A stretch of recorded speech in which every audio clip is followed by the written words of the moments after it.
Bem-vindos ao Ponto de Virada! No episódio de hoje, vamos falar com uma psicóloga que tem experiência tanto no mundo corporativo, dentro de recursos humanos e também na área clínica. Se você quer entender um pouquinho mais da mente humana e como a saúde mental pode impactar na sua vida, fica com a gente. E vamos falar também da transição de carreira dessa profissional que tem uma trajetória surpreendente.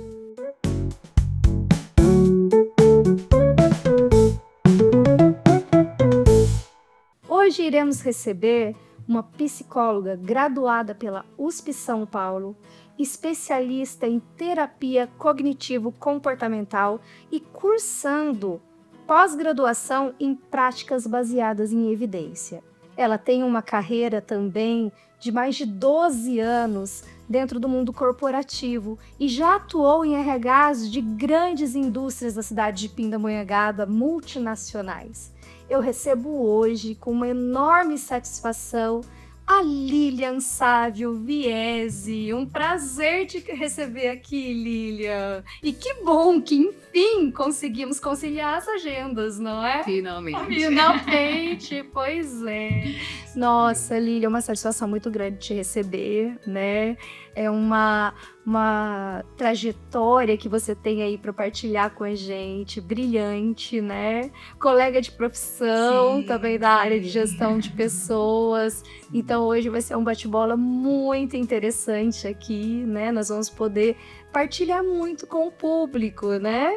E eu gostaria de começar falando já de como que foi essa sua trajetória da Lilian psicóloga. Bacana. Vamos lá, então. Daisy, primeiro, muito obrigada pela oportunidade, pelo convite. É sempre um prazer poder falar, ter um espaço para falar de temas tão importantes, né, ligados à psicologia. Todo mundo tem curiosidade, todo mundo quer falar um pouquinho sobre isso ou quer ouvir um pouquinho sobre isso. A mente humana é instigante. Exatamente, né? O comportamento. Então, ter um espaço para isso é realmente muito satisfatório para nós, né? Para essa área. Então, muito obrigada pela oportunidade. Mas falando um pouquinho aí da trajetória e da minha escolha e da minha carreira, né? Eu, sem dúvida, eu tenho bastante orgulho da minha carreira até hoje, que eu espero que ainda tenha vida longa. E terá. Tomara, tô jovem ainda, sim, né? Sim. Mas, realmente, assim, eu costumo dizer que eu escolhi a psicologia de uma maneira diferente do tradicional, né? No consultório eu atendo adolescentes e sei que, geralmente, os adolescentes têm dúvidas com relação à escolha profissional. Eu fiz um caminho um pouco diferente porque eu acabei escolhendo a psicologia cedo. Eu tinha uns 12, 13 anos quando eu comecei a me interessar. E, apesar de não conhecer nenhum psicólogo, não tinha psicólogo na família, mas o comportamento humano, as emoções, as relações interpessoais, aquilo me interessava bastante, me instigava mesmo. E aí, até eu prestar vestibular, aquilo foi se confirmando, que eu tinha esse interesse. E entrei na faculdade, na universidade que eu queria, no curso que eu queria. Mas já pensava, sim, em fazer psicologia para trabalhar no mundo corporativo e em RH. Em clínica, melhor dizendo. E durante a faculdade, isso também foi sendo mantido, embora na minha formação eu não tenha tido nada, absolutamente nada, ligado ao mundo organizacional. Nada, nenhuma matéria. O viés da minha universidade era clínico. Sim.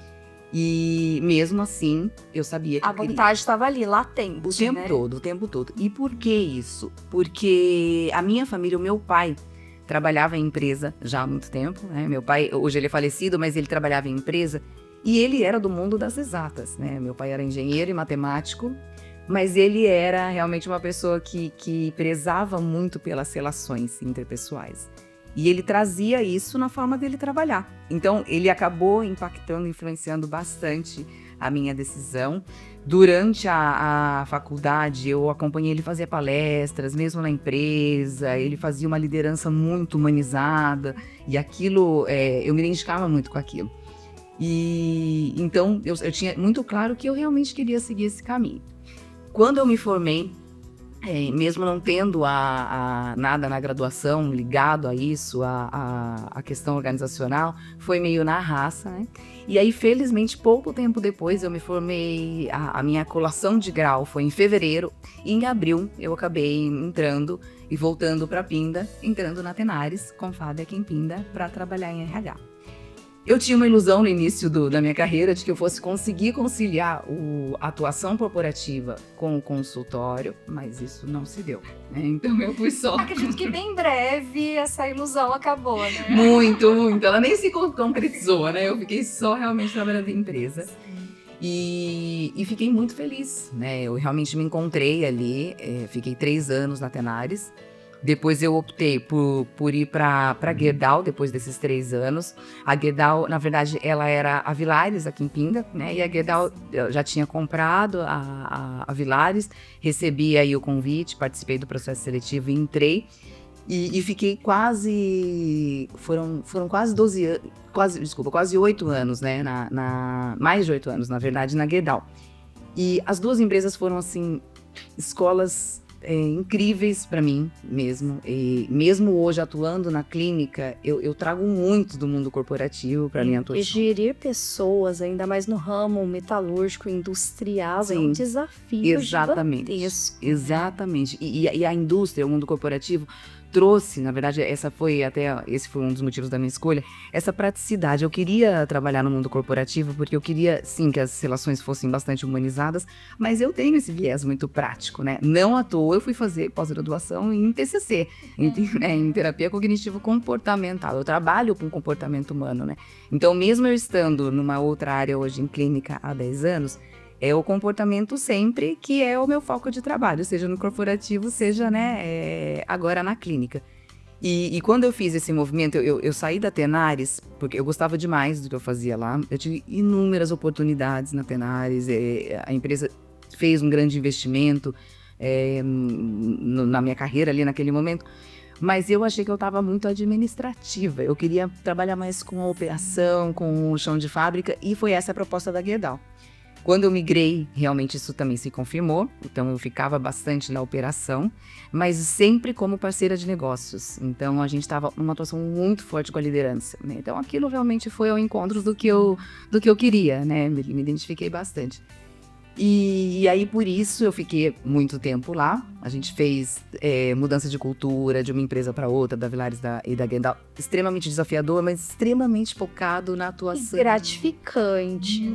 Quando a gente vai concluindo esse tipo de projeto, é tão gratificante. Você pensar em chegar em uma indústria tão consolidada, tá numa transição, porque um novo grupo adquiriu essa indústria, e trabalhar a mudança da cultura dessa empresa, né? Quebrar resistências, tentar vender um sentido, né? Eles terem que ver sentido naquilo que a gente vinha falando, né? Então foi um trabalho bastante exaustivo, mas extremamente prazeroso, como você falou, né? De uma satisfação enorme. Enorme, né? E aí vinham esses desafios, vinha essa questão de estar no meio da operação, de trabalhar com a liderança, e aquilo foi realmente fluindo muito. Mas chegou um momento em que eu parei de ter essa identificação tão forte, né? E como que isso se deu? Eu já estava aí com quase 8 anos. Na verdade, eu já tinha acho que uns 8 anos de atuação no corporativo, juntando Tenares e Gerdau. Mas eu me engravidei, né? Eu tinha o desejo de ser mãe. E, obviamente, assim, eu acho que é muito natural que isso aconteça, né? Que eu comecei a me questionar, né? Assim, porque o mundo corporativo, ele tem, sim, uma demanda grande. Sim. O mundo corporativo, ele exige demais. Isso, uma entrega. É uma entrega muito grande. Então, talvez o momento da maternidade, né? Nós mulheres, a gente quer ir pro ninho, né? A gente quer se recolher nesse momento, né? Exatamente. O que até então não era um questionamento para mim, porque eu tinha uma característica quase workaholic, assim, né? Eu via muito prazer em estar ali trabalhando, né? Achava que estava equilibrada, mas naquele momento estava. E aí, quando veio o papel da maternidade, eu comecei a querer outras coisas também, né? E aí, comecei esse questionamento, será que aqui é meu lugar mesmo, né? Será que eu vou conseguir equilibrar? Mas basicamente o que me doía é que eu não me sentia 100% ou quase 100% em nenhum desses papéis, né? Então eu sempre estava com um sentimento de débito como mãe, um sentimento de débito na empresa, né? Como esposa. E essa dor é comum, né? Sim. Todas as mulheres Sim. no mercado de trabalho. Sim, né? eu acho que um dos grandes De desafios, chegar nesse né? momento e pensar, eu tô entregando, Isso, tô conseguindo. nos vários papéis. E o mais engraçado é que quem tá de fora vê que a gente tá super dando conta e tá tudo bem, mas para a gente não. Não. E aí é um momento que precisa virar a chave, né? Sem dúvida, uma virada, É né? uma virada, Um ponto de virada nisso, né? Virada, tem que ser, porque as coisas têm que fazer sentido, né, Sim, Lilia? A gente exatamente. não pode continuar naquele ritmo, mesmo que esteja entregando, mas percebendo, não estou bem, não estou satisfeita com aquilo, né? E aí foi o seu ponto de virada para ir Exatamente. voltar ali para psicologia clínica. Eu comecei a me questionar bastante, mas eu demorei muito para tomar decisão, né? Exigiu que eu fizesse uma análise, um planejamento, né? Uma série de coisas para vou mesmo ou não. Mas foi interessante porque o dia que eu decidi de uma vez, né? E aí eu conversei com 3 pessoas muitíssimo importantes para mim naquele momento, né? Que foram uma amiga que também trabalhava comigo na empresa, e ela me falou uma coisa muito forte. Ela falou assim, que bom, porque hoje em dia você é cinza, né? Não tá faltando cor em você, né? E você é colorida, ela brincou. Outra pessoa, claro, foi o meu marido, que ia ser diretamente impactado, né, pela decisão, que sempre foi muito parceiro, me apoiou e só me falou, realmente a gente precisa se organizar, planejar. E a terceira pessoa foi meu pai, que sempre teve esse poder de influência na minha vida, sempre foi uma referência, né? E o meu pai, embora ele tenha no começo ficado um pouco preocupado, porque, de fato, eu fazia um movimento de saída ali, eu tava com a minha casa financiada, minha filha tinha 2 anos, né? Eu tinha, assim, uma série de benefícios, né? Tem um status também, né? Assim, é a Lilian da Gerdau, né? Eu tinha uma carreira consolidada, promissora, mas ele viu realmente que era um sofrimento para mim, que não tinha essa identificação, que era um dilema.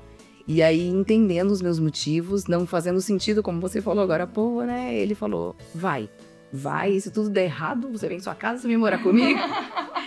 E isso foi, né, o propulsor aí para eu fazer. Mas, claro, exigiu um planejamento em muitos sentidos, né? Assim, eu tive que fazer, claro, uma análise financeira. Sim, exatamente isso que eu ia falar para você, assim, vamos aproveitar o ensejo aqui e partilhar, assim, algumas dicas, né, para as pessoas que estão pensando numa transição de carreira.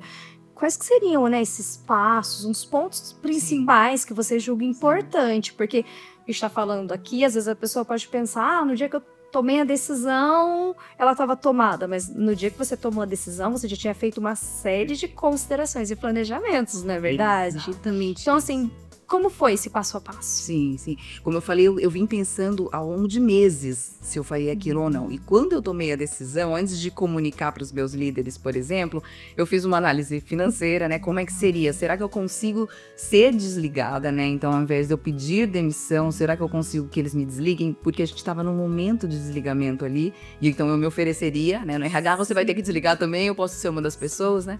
E caso eu recebesse uma negativa, como seria o impacto financeiro? Como eu falei, eu também planejei o impacto para as pessoas que conviviam comigo, né? Família, amigos. Planejei, porque eu saí desde... É engraçado o que eu vou falar, mas foi mais ou menos isso. Eu saí para lugar nenhum, né? Eu não saí para nenhuma LTDA, para nenhuma sociedade anônima e para nenhum empreendedorismo. Eu não sabia exatamente o que eu queria fazer, né? E me permitir isso. Então, esse planejamento financeiro me possibilitou, né? Eu acho que isso é essencial, a gente entender esses impactos, envolver as pessoas que vão ser também impactadas por isso, né? E eu fiz um planejamento também de como seria a minha rotina, porque se eu tava 12 anos, né, nessa pegada, nessa batida de mundo corporativo, de exigências, como é que vai ser, né? Eu acordar na semana que vem e não precisar sair. Então, para não ficar um vazio, depois um arrependimento, né? Então, eu planejei a minha rotina Embora eu não fosse ter um compromisso profissional, como é que eu ia fazer? E aí, assim, deu muito certo, porque eu saí em julho. Em julho, minha filha, apesar de ser pequenininha, ela estava de férias, então eu ia exercer muito o papel de mãe. Eu entrei numa atividade física, coisa que eu nunca tinha feito. Eu conhecia as mães das amiguinhas da minha filha, conversava com elas. Então, exercer novas funções ali foi crucial para não deixar ficar um vazio ou colocar em dúvida, em xeque a minha decisão. Mas eu tive também um planejamento que eu também acho que é essencial, né, para isso. Como eu estava em transição, eu não tinha deixado de trabalhar para não trabalhar mais, né? Eu decidi... Mas você se permitiu uma pausa. Exatamente, uma pausa com prazo para acabar. Isso foi fundamental. Então, como eu falei, eu saí em julho e eu coloquei na minha cabeça que até novembro daquele ano eu tinha que saber o que eu ia fazer no próximo ano. Então, eu não tive pressa, mas eu não perdi tempo. E aí eu comecei a fazer uma série de pesquisas em tudo que você possa imaginar, né? Eu cheguei a cogitar até trabalhar como cerimonialista de casamento, porque eu tinha bastante material sobre isso, porque eu tinha, desde a época que eu tinha casado, eu tinha muita coisa. Cheguei a pensar em franquia. E aí, cheguei a pensar em consultório, mas eu tinha muito medo, porque eu estava afastada do consultório fazia 12 anos, né? Uma insegurança natural, muito, né? Muito. Mas como eu comentei isso com uma paciente ontem no consultório, a gente estava falando da carreira dela, e as pessoas costumam brincar assim, joga pro universo, que o universo devolve, né? O universo conspira. Na verdade, eu entendo que quando a gente se abre e se alinha, né? Alinha os seus comportamentos àquilo que você deseja, as coisas vão acontecendo, né? E foi isso mesmo que acabou ocorrendo, porque quando eu estava pesquisando, uma psicóloga clínica me perguntou se eu tinha interesse eventualmente sobre alocar uma sala. Eu não aceitei porque eu ainda não tinha pacientes, não sabia nem como começar. Mas isso tudo foi abrindo espaço para conversas. E aí um dia eu recebi um convite de uma psicopedagoga muitíssimo admirada por mim. Aqui ela trabalhava em Pinda na época, hoje ela está em São Paulo, muito renomada. E ela me falou, eu te coloco embaixo da minha asa e vem comigo no meu consultório. E foi o que ela fez, né? Então essa abertura que eu acabei tendo aos 35, quase 36 anos, assim, me orgulho mesmo disso, né? De ter essa humildade de vou começar do zero, tudo de novo, vou estudar, vou ficar embaixo da asa dela, vou dizer para as pessoas, né, que eu preciso da ajuda delas. Isso me abriu muitas portas mesmo, né? E aí eu ingressei numa equipe nova, numa clínica de psicopedagogia, multidisciplinar, fono, né? No começo eu pagava para trabalhar, porque eu não tinha sala, eu não tinha pacientes, né? Mas eu realmente me abri a essa possibilidade de aprender mais. Foi nessa ocasião que eu fui fazer a pós-graduação em terapia cognitivo-comportamental, porque eu estava muito tempo fora de consultório, né? E a psicologia, ela exige esse estudo constante, né? Afinal, é a mente humana, é o comportamento humano. E fui fazer a pós-graduação, comecei a fazer uma série de cursos, e aí a coisa realmente foi fluindo, né? E a carreira na clínica foi se consolidando também. Então, eu me orgulho bastante, né, assim, da escolha que eu fiz, mas claro, ela exigiu planejamento, como eu falei, reflexões, conversas importantes e às vezes difíceis. Exigiu que em alguns momentos eu me permitisse ficar insegura, é para lá mesmo que eu vou ou não, e também exigiu esses comportamentos, né, de busca. E o que é super normal, né, Lilian? Porque às vezes as pessoas começam ou pensam numa transição e vem esses pensamentos. E é bacana a gente partilhar que toda transição de carreira, a gente passa por isso, né? Será que eu tomei a decisão correta? Era por esse caminho mesmo que eu deveria ir? Perfeito. Né? A gente pensa. Então, assim, aconteceu com você, como pode estar acontecendo com quem está lá em casa também assistindo a gente, pensando, nossa, e agora? Como vai ser, né? Sim. Mas como você disse, quando está alinhado e você realmente foca naquilo e se empenha, as coisas acontecem. Exatamente. Né?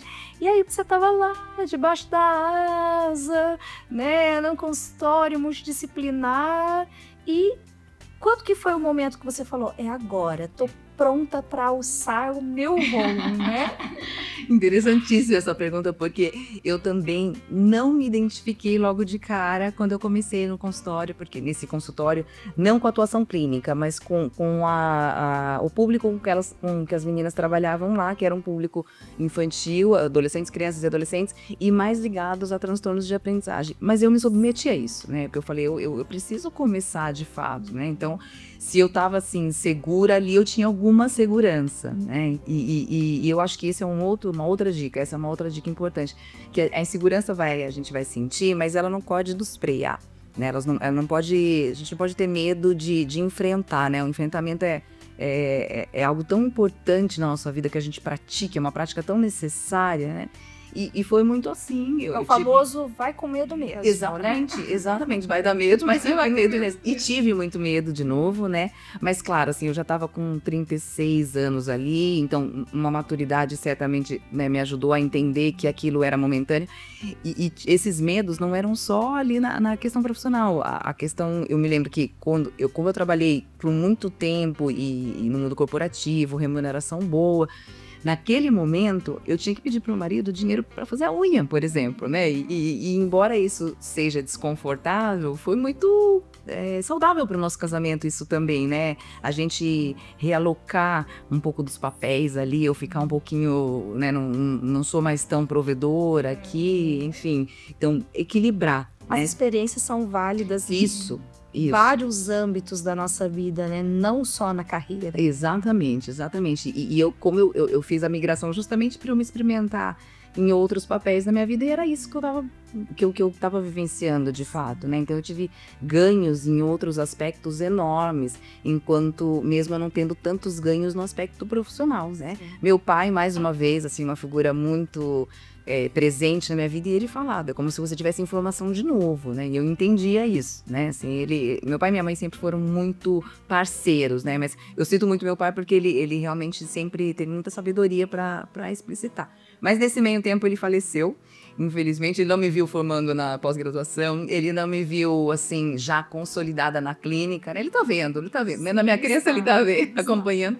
Mas realmente, assim, foi essencial contar com a rede de apoio, né? Então, assim, eu acho que é mais uma questão importante para uma transição de carreira, né?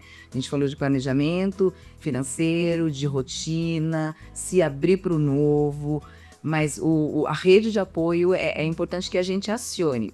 Se a gente não encontrar, eu tive a felicidade de encontrar, né? Muito apoio nas pessoas. Mas quando meu pai, por exemplo, num primeiro momento ele ficou um pouco preocupado, eu insisti em mostrar para ele o que eu estava buscando, né? Então, mesmo que a gente não encontre esse apoio, se a gente estiver seguro da nossa decisão, a gente vai conseguir de alguma maneira argumentar. É argumentar e convencer as pessoas, sim, né? Para que as pessoas entendam o que é aquele desejo, né? Para que venha esse apoio mesmo que é necessário. Perfeito. Como que você poderia fazer essa transição se você não tivesse ali com quem contar o apoio para que você exercesse a sua maternidade, né? Exato. Que era o seu ponto principal nisso tudo. Exato. E meu pai, inclusive, ele comentou assim, apesar de a gente ficar bem seguro no primeiro momento, depois, quando eu comecei a trabalhar e equilibrar mais os papéis, que era de fato que me incomodava, ele falou, né, o meu marido se chama André e a filha Beatriz, ele falou, né, assim, o André ganhou uma esposa e a Beatriz ganhou uma mãe, né, então assim, isso pra mim,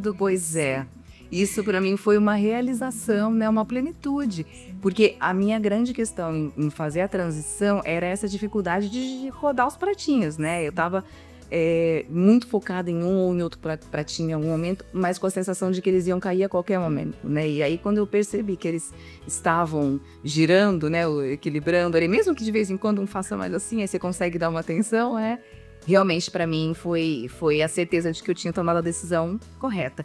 E assim, eu inclusive, desde depois que eu saí, hoje já faz 10 anos que eu saí, a própria Guedal andou me paquerando em alguns momentos com muito carinho, tendo muito respeito. Mas você sabe que pra mim não foi em momento algum, não. Porque, como eu falei, foi tão pensada a decisão, e eu gosto tanto da vida que eu tenho hoje, gostava muito antes, né? Mas ela fez sentido por um tempo, né? Hoje não faz mais, eu prezo muito pela minha liberdade de horário, de papéis, né? Eu quero ser um pouco mãe agora, né? Eu vou focar muito no meu trabalho agora. Hoje você é dona da sua agenda. renda, né, Lília? Eu acho que esse é o ponto principal, né? Esse é o ponto principal. Você conseguiu focar naquilo que era o seu desejo para aquele momento. E como você colocou, né? Fazia sentido por um tempo, depois deixou de fazer sentido, né? Exatamente. É exatamente sobre isso. Eu acho que as pessoas têm que buscar aquilo que as realizam, aquilo que as satisfazem, que faça sentido de fato para elas, não é verdade? Sem dúvida. E agora a gente já caminhando aí pro final do nosso episódio, que é uma pena, né? Mas a gente Tão gostoso falar disso. a gente já caminhando aí pro finzinho, assim. E a Lília hoje, né? A profissional Lília hoje, né? Como você está atuando? Que projetos você está desenvolvendo? Como que está a sua carreira hoje? Legal. 10 anos depois dessa tomada de 10 decisão. anos depois, até eu me assusto que é tanto tempo assim, mas eu felizmente muito satisfeita, né? Eu tô no meu quarto grupo de trabalho, né? No meu quarto consultório aí, atualmente com uma equipe multidisciplinar, e mais uma vez foi algo que caiu no colo, assim, né? Eu recebi um convite para integrar essa equipe, então somos em 4 profissionais, uma médica, um nutricionista e eu e um educador físico, né? E esse trabalho multidisciplinar tá muito bacana, nós temos pacientes em comum e cada um também tem os seus próprios, e com propostas de muita pesquisa, de muito estudo. Isso me encanta, eu adoro estudar, né? Tô aí iniciando a minha segunda pós-graduação em clínica, muito satisfeita. E os projetos são justamente de aprimorar e de continuar trabalhando. Esses dias um paciente, eu perguntei pra ele, ele tem um pouquinho mais novo do que eu tô com 45, ele deve ter uns 42, 43, e a gente tava falando de futuro, de carreira, e ele falou, não pretendo trabalhar muito mais tempo, né? Eu pretendo trabalhar muito, porque eu gosto muito do que eu faço, vejo muito sentido, né? Me identifico e quero realmente, assim, me atualizar, né? A pós atual, práticas baseadas em evidências, ela é algo muito moderno, né? E mais uma vez me identifiquei com isso, então quero estudar, quero continuar trabalhando. Hoje trabalho com adolescentes e com adultos, e me satisfaz bastante, me desafia bastante, né, a questão do adolescente, mas mesmo com os adultos, mas me satisfaz demais. Então realmente os meus projetos são trabalhar bastante, aprimorar, continuar estudando, como eu falei, eu gosto bastante, e seguir aí agregando na equipe e contribuindo de uma maneira significativa com o meu público por longos anos. Não quero parar tão cedo. E não vai. Tem voos muito maiores para alçar ainda. E assim, Lília, eu acho que o que fica desse episódio, né, para quem está nos assistindo, é que a prova de que nem sempre aquela caixinha que a sociedade coloca do que é ser o bem-sucedido é de fato o que vai fazer sentido, né? Porque quem olha de fora, talvez, né, como pode ter passado lá atrás, até na cabeça do seu pai no primeiro momento, aquela questão mas ela está bem-sucedida no RH de uma multinacional, com uma carreira sólida, consolidada, ela vai largar tudo isso. E hoje, tenho certeza, né, que você é muito mais realizada, se considera muito mais bem-sucedida, porque os pratos estão equilibrados. Exato, perfeito. Não é? Então, assim, eu acho que o que fica desse episódio, para quem está nos vendo, é essa mensagem de que nem sempre a gente precisa estar naquele rótulo que a sociedade impõe. A gente pode buscar outros caminhos, outras formas de satisfação e de realização profissional. E você fez isso com maestria, né? Porque hoje, nessa equipe multidisciplinar que você atua, né? Você tem um grande reconhecimento. Da mesma forma como teve atrás na área de recursos humanos, hoje na área de psicologia clínica você tem o seu destaque, o seu reconhecimento, o seu mérito e o seu sucesso. Sem dúvida. E ainda é só o começo, não é, gente? Mara, sem dúvida. Nossa, Lília, foi uma satisfação imensa te receber aqui. Você não faz ideia de como foi bom esse nosso bate-papo. Nem percebi a hora passar. Tá, vocês vão acompanhar também, tenho certeza que nem percebeu. Mas tem muito mais, hein?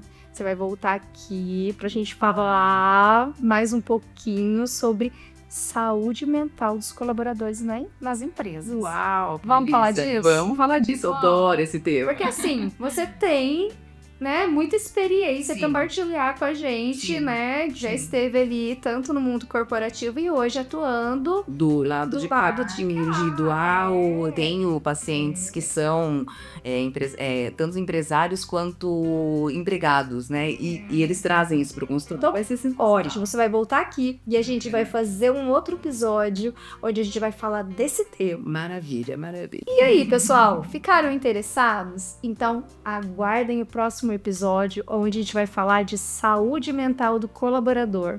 E vamos dar algumas dicas sobre como manter a sua saúde mental em dia. Lília, muitíssimo obrigada. Tchau, tchau, pessoal. Obrigada por estarem aqui e voltem pro próximo.